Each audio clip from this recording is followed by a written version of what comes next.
আপু, আমার নাম নিশা। এটি একটি সত্য ঘটনা। ঘটনাটি ঘটেছে আমার সাথে। তখন আমি ক্লাস 5-এ পড়তাম।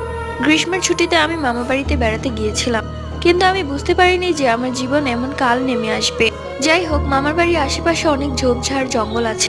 তা আমি গ্রামের বাড়িতে গেলেও সেই ঝোপঝাড় জঙ্গলের মাঝখান দিয়ে হাঁটতাম। আমার বেশ ভালো লাগতো পরিবেশটা দেখে। কিছুক্ষণ পর আমি লক্ষ্য করলাম একটি কালো বিড়াল আমার আশেপাশে ঘুরঘুর করছে।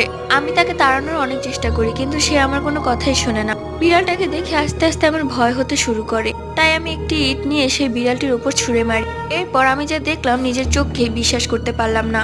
দেখলাম আমি যাকে ইট ছুঁড়ে মেরেছি সে তো হাওয়ায় মিশে গেল। তাহলে সেটা বিড়াল রূপে কে ছিল? আচ্ছা, তোমরাই কমেন্ট করে জানাও তো সেটা বিড়াল রূপে কি ছিল। আর তোমাদের কাছে জল রঙের নেল আর্ট গুলো কেমন লাগছে কমেন্ট করে জানি।